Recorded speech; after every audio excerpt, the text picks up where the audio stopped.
Some of the vicious part of a life, which could not be modestly told, is quite left out, and several other parts are very much shortened. What is left, 'tis hoped, will not offend the chastest reader or the modest hearer, and as the best use is made, even of the worst story, the moral, 'tis hoped, will keep the reader serious, even where the story might incline him to be otherwise. To give the history of a wicked life repented of necessarily requires that the wicked part should be made as wicked as the real history of it will bear to illustrate and give a beauty to the penitent part, which is certainly the best and brightest, if related with equal spirit and life. It is suggested there cannot be the same life, the same brightness and beauty in relating the penitent part as is in the criminal part. If there is any truth in that suggestion, I must be allowed to say 'tis because there is not the same taste and relish in the reading, and indeed it is too true that the difference lies not in the real worth of the subject so much as in the gust and palate of the reader. But as this work is chiefly recommended to those who know how to read it, and how to make the good use of it, which the story all along recommends to them, so it is to be hoped that such readers will be more pleased with the moral than the fable, with the application than with the relation, and with the end of the writer than with the life of the person written of. There is, in this story, abundance of delightful incidents, and all of them usefully applied.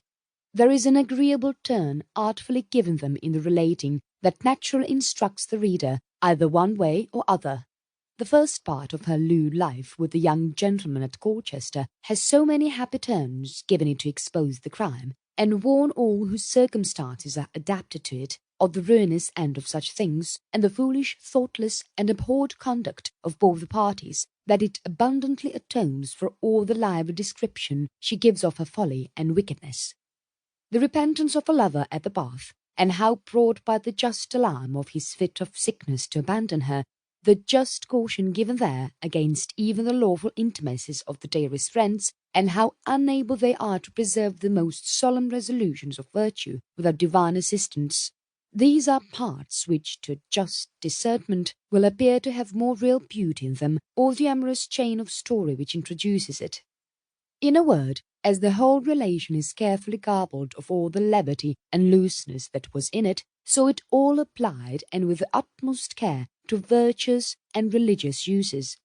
None can, without being guilty of manifest injustice, cast any reproach upon it or upon our design in publishing it.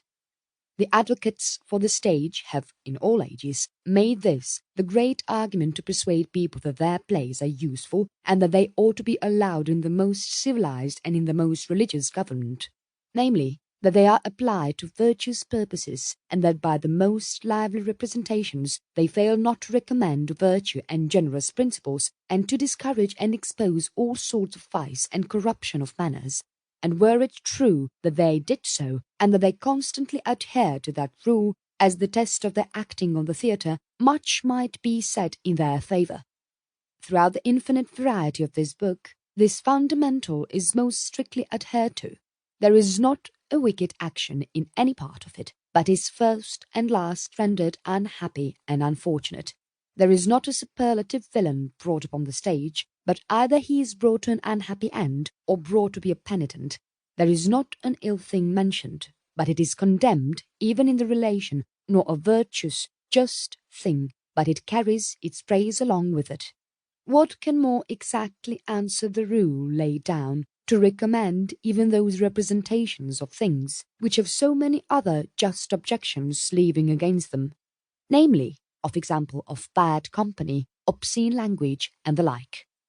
Upon this foundation, this book is recommended to the reader as a work from every part of which something may be learned, and some just and religious inference is drawn, by which the reader will have something of instruction, if he pleases to make use of it. All the exploits of this lady of fame, in her depredations upon mankind, stand as so many warnings to honest people to beware of them, intimating to them by what methods innocent people are drawn in, plundered and robbed, and by consequence how to avoid them. Her robbing a little innocent child, dressed fine by the vanity of the mother, to go to the dancing school, is a good memento to such people hereafter, as is likewise her picking the gold watch from the youngest.